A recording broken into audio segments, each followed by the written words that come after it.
Never underestimate Tom Cruise, guys. Never underestimate Tom Cruise.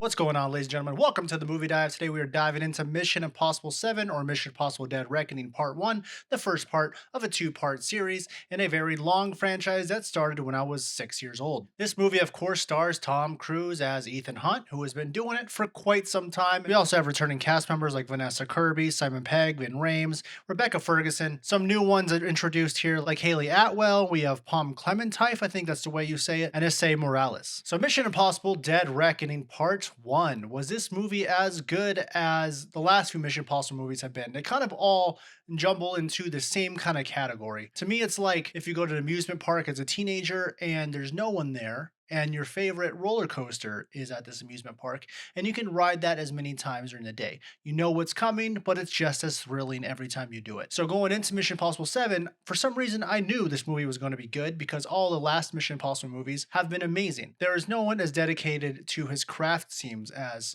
Tom Cruise is. He really wants to keep the true blockbuster film alive. And per Tom Cruise's wishes, I was able to see this in IMAX last night, which definitely made it a really fun experience. There was not a single empty seat in the whole theater, which had everyone's tension really high, had everyone's excitement really high as well. Now for the movie, I'm hearing a bunch of different things. A lot of people are also saying it's one of the best action movies alongside Fallout. Now for me, this one, like I said about the roller coaster, you knew where you're going to get, and you did get that. There's not a minute in this movie where I'm bored. The action, of course, is top notch. You can tell that the people working on this movie want to be there. They want to bring as much reality to it as possible, as you can with a Mission Impossible movie. If Tom Cruise hires you to be part of this project, he's going to expect you to give your 150% like he is. There are two villains of this movie, one of them being an AI, which they call the Entity. There's another villain who goes by the name of Gabriel, and he is an actual person that it seems like the AI is using as the face villain of the movie. This is going to come to the first issue I have with the movie. Is the AI villain I thought was really cool concept because you're chasing something that you can't really capture. You're not sure how to stop something that's everywhere and all around you all the time. Sounded like a movie that came out before. But then you have Gabriel, who's played by Issei Morales, and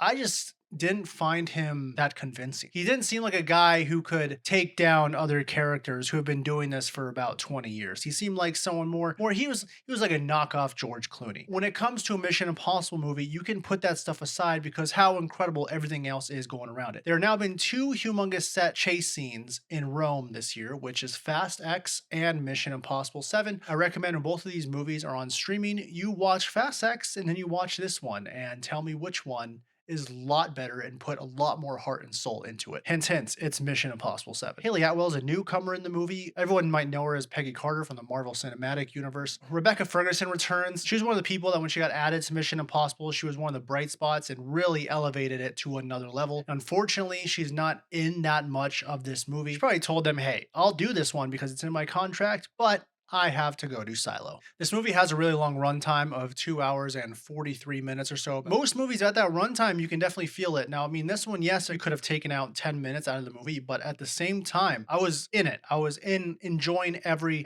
second of the movie. No point in the movie was I thinking, I hope this ends. This is getting long-winded. Now, this is the third part 1 that's come out this year. We had Fast X, we had Across the Spider-Verse. Now we have Dead Reckoning Part 1. I feel like this is the most complete Part 1 we got. Now, of course, the story is going to continue. This one doesn't leave you on a cliffhanger where you're like, dang, I really need to see the next part immediately, like Spider-Verse did, or Fast X that just extremely cut off the end. So in the end, I mean, I don't think there's much to say about the movie beside it is just an amazing experience once again. I personally thought Fallout was a better movie because this one had some story elements that kind of took me out of the film. Every Mission Impossible has a huge stunt they like to promote. In this one, they showed it all over the trailers, which was him riding a motorcycle off a cliff. Now, that was an amazing scene, don't get me wrong, but the problem with that scene is it was very short-lived. So the tension couldn't build per se, as even in Mission Impossible 2, when he's doing the rock climbing scene outside, there's so much tension because it's about a 10-minute scene of any slip he could die. Or later down the line, in my favorite, Burj Khalifa, that one there's so much tension because there's so much time for things to go wrong. This one with jumping off a cliff and whatnot, it was really fast. Don't get me wrong, never in my life would I be able to do that, and it is amazingly cool that we can see that really happen in a movie and that Tom Cruise is actually doing it. It's just the tension in the editing, I believe, was not fully there. Because of those little criticisms, that's the only reason it's not a perfect movie. Aside from that, action movie wise, this is a true blockbuster, what blockbusters